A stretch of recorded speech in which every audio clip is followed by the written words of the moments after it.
এটা মানে আমি খুব স্যাটিসফাইড এটা নিয়ে, মেকআপটা নিয়ে। আর আমার খুব পছন্দ হয়েছে এটা। ভালো লেগেছে? হ্যাঁ, আমার সত্যি খুব ভালো লেগেছে এটা। তোমার সঙ্গে কথা বলে খুব ভালো লাগলো। Thank you. মানে তুমি খুব ফ্রেন্ডলি, মানে তোমরা সবাই অন্য কোথাও গেলে সবাই এরকম কিন্তু করে না। 500 বছর পর ম্যামের বাড়ি যাচ্ছি আমি। না 500 বছর না, অনেক দিন পর। তো কাজ আছে আজকে, তাই যাচ্ছি। আমরা দুজনে এখন বেরিয়ে গেছি, খুঁজে খুঁজে যেতে হবে এখন আমাদেরকে। খুব রোদ, ম্যামের সাথেই ভিডিও নেওয়া হলো না। হ্যাঁ, যাই কিন্তু ফটো নিয়ে নিয়েছি। ফটো নিয়ে নিয়েছি, কাজ চালাবো। ফটো দিয়েই কাজ চালাবো। এখন খুঁজে খুঁজে যেতে হবে চাম্পাহাটি। হ্যাঁ, ফর্সা লাগছে তাও ফোনে। সত্যি বলতে আজ আমি যা কিছু সবই ম্যামের জন্য। ম্যাম, বাড়ির লোক বা আরও কেউ আছে যারা আমাকে হেল্প করে, বাট ম্যামও প্রচুর হেল্পফুল। মানে কোনো টিচার এরকম হেল্প করতে পারে সত্যি। মানে আমার লাইফে যে কটাই টিচার এসছে সবাই হেল্পফুল, বাট আমাদের এই ম্যাম সত্যি খুব হেল্পফুল। সো আমাদের কল টাইম ছিল 2 থেকে 2:30। আমরা লোকেশানে 5 মিনিট লেটে পৌঁছাই, বাট গিয়ে দেখি যারা সাজবেন তারা কেউ সেখানে উপস্থিত নেই। আমরা প্রায় 20 মিনিট মতো অপেক্ষা করি। খুব রাগ হচ্ছিল, কারণ জানো তো এই প্রফেশনে একটা সেকেন্ডেরও অনেক দাম আছে আমাদের কাছে। মানে একটা সেকেন্ড আমাদের কাছে অনেক মূল্যবান। ওই তো ভুলভাল মানুষকে ক্লায়েন্ট বলে দিয়েছে, একটা মেকআপ আর্টিস্টকেই ক্লায়েন্ট বলে দিয়েছে। সব মেকআপ আর্টিস্ট আমরা। যাই হোক, ঢুকছি এখন আমরা। শুধু এই ক্ষেত্রেই নয়, সব ক্ষেত্রেই সময় অনেক মূল্যবান। তবে মেকআপ প্রফেশনে আসার পর আমি সময়ের একটা সেকেন্ডের মূল্য কত সেটা বুঝেছি। কারণ সঠিক সময় ক্লায়েন্টকে রেডি করে ছাড়া, দেন আমাদের বাড়ি ফেরা অনেকটাই চাপের হয়ে যায়। এখনও কেউ সেক্ষেত্রে যদি লেট করে ক্লায়েন্ট, তারাও এখনও কেউ রেডি হয়নি। আমরা এসে আর কালো হয়ে গেছি। আমরা সত্যি আমাদের খালি এইটা যে আমরা কালো হয়ে গেছি, আসছি আর বলছি কালো হয়ে গেছি, কালো হয়ে গেছি। টাইম লাগবে, এতজন সাজবে, টাইম লাগবে। এখন কেউ বসে অবাক হয়ে যাচ্ছে। যখন আমরা বলি টাইমের থেকে, মানে যে টাইমে বসতে বলি সেই টাইমের থেকে যখন লেট হয়ে যায় সত্যি রাগ করে যায়। কারণ এই সাজাবো 3 জনকে সাজাবো আমরা। 3 জনকে সাজাতে হ্যাঁ 7টা, মিনিমাম 7টার কাছাকাছি। আমাদের তো বাড়ি যেতে হবে না, দেরি হয়ে যাবে। রাগের চোটে দেখো, মুখটা দেখো কত কিউট লাগছে। রাগের চোটে না ফর্সা লাগছে। আমরা খালি তখন থেকে কালো লাগছে, ফর্সা লাগছে খালি। আর কি করা যাবে, বসে থাকতে হবে। এখন আমাদের টাইম মেনটেন করে না, এটা কেন আমি বুঝতে পারি না। মানে লেট হয় 10 মিনিট 20 মিনিট। যদি কেউ বেশি অনেকটা বেশি লেট করে ফেলে তখন আমাদের সমস্যা। আমরা বাড়ি যাব সেই ব্যাপারটা তো রয়েছে, বাট ক্লায়েন্টকে সঠিক সময়ে রেডি করে ছাড়া এই ব্যাপারটা অনেকটা চাপের হয়ে যায় আমাদের কাছে। তারপরে তো আমরা বাড়ি যাব। তো শেষমেশ সবাই এলো, আমরা সবাইকে রেডি করছিলাম। আরতি ওদিকে হেয়ারটা ক্রিম্পিং করছিল, আমি মেকআপ শুরু করে দিয়েছি। তোমরা একটা জিনিস নোটিস করবে, আমি প্রত্যেকটা ক্ষেত্রেই ফাউন্ডেশন কিন্তু নিচ থেকে ওপরে ব্লেন্ড করছি। কেন ব্লেন্ড করছি বলো তো? যদি চোখের নিচ থেকে আমরা ফাউন্ডেশন ব্লেন্ড করে করে নিচের দিকে আনি, সেক্ষেত্রে চোখের নিচে অনেকটা প্রোডাক্ট জমা হয়ে যাবে। কেমন কি লুক চাইছো বলো? হ্যাঁ, যেটা তুমি হালকার মধ্যে বা নিউডের মধ্যে কেমন লুক চাইছো সেটা বলো। মানে আমি খুব একটা বেশি চাইছি না, খুব একটা কম চাইছি, মানে মিডিয়াম। হ্যাঁ, আই মেকআপ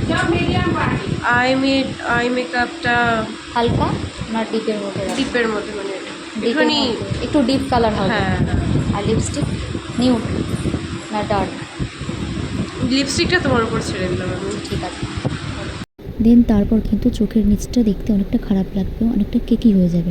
সে কারণে নিচ থেকে ব্লেন্ড করতে করতে ওপর দিকে গেলে চোখের নিচে ফাউন্ডেশন বেশি জমাট বাঁধবে না, চোখের নিচটা অতটা কেকি লাগবে না। আর এই যে ভীষণ গরম পড়েছে, এই গরমে মেকআপ টিকিয়ে রাখার ব্যাপারটা অনেকটা চাপের। আজ তো গরম ছিল প্রায় 37-38, ফিল লাইক 41-42, তো অনেকটাই গরম। তো এখানে দেখো মেকআপ আমার অলমোস্ট ডান, শুধু হেয়ারটা করব আর শাড়িটা পরাবো। আই মেকআপটা এই বোন একটু ডিপ চেয়েছিল, তো তার কথা অনুযায়ী আই মেকআপটা করা হয়েছে। ব্রাইডাল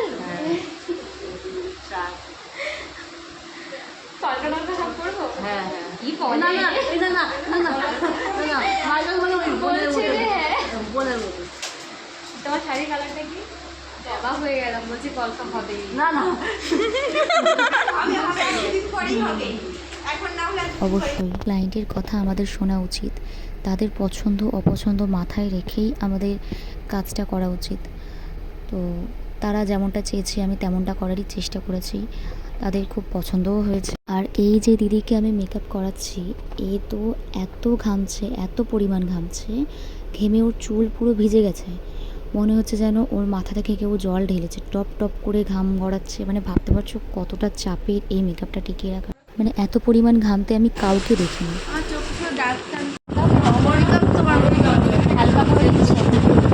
আমি একটা কথাই বলতে চাই, ওই দিদিকে একজন বলছিল যে তুমি তো কখনো মেকআপ করোনি, তাই তোমার মুখে মেকআপ বসবে না। তো আমার কথা হচ্ছে, এটা কোনো লজিক্যালি কথা হলো? আমি মেকআপ করিনি বলে আমার মুখে মেকআপ বসবে না? এটা তার নিজস্ব ভেতরকার প্রবলেম, যাতে ওনার এত ঘাম হচ্ছে সেই কারণে ওনার মেকআপটা টিকছে না। তা বলে এই নয় যে ওনার মেকআপ কখনো টিকবে না, বা কখনো যদি উনি মেকআপ করে ভবিষ্যতে মেকআপটা টিকবে না। এখন তো টিপটা পড়বে, কমপ্লিট হবে, তারপর টং হবে। তোমার কেমন লেগেছে? আয়না তো এখনও তুমি দেখোনি, বাট ফোনে যতটুকু দেখে কেমন লেগেছে বলো। খুবই ভালো লাগছে। ভালো লেগেছে, পছন্দ হয়েছে?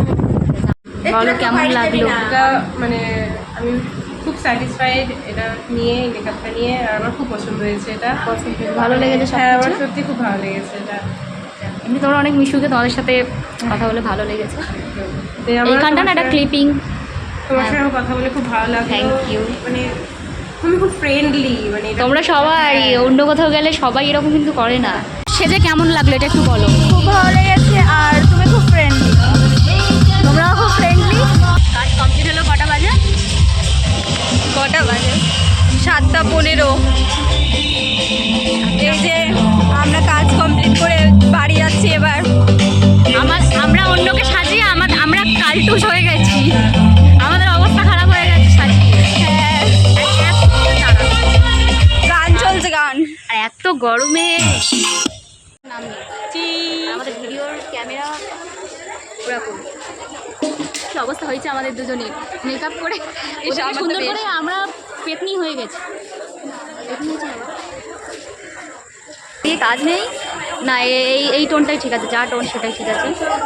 ট্রেন আসছে না, চাম্পাহাটি স্টেশনে দাঁড়িয়ে আছি আমরা। আমাদের স্টেশনটা ফাঁকা ফাঁকা, কেউ নেই, মানে আছে বেশি জন না, কম। হ্যাঁ, আমরা এখন যাবো আবার নরেন্দ্রপুর, ওখান থেকে জিনিস নেবো, তারপর বাড়ি যাবো। ইনি একটা নেল আর্টিস্ট, কেউ করালে বলবে ভালো নেল নেলের কাজ ছিল, কাজটা কালকে হবে, এত রাত হয়ে গেছে বলে এখন নেলের জিনিস আনতে যাবো, তারপর বাড়ি যাবো। একে নিয়ে যাবো সাথে, হ্যাঁ। ওর টেনে টেনে নিয়ে যাবো, আমি বাড়ি যেতে দেবো না।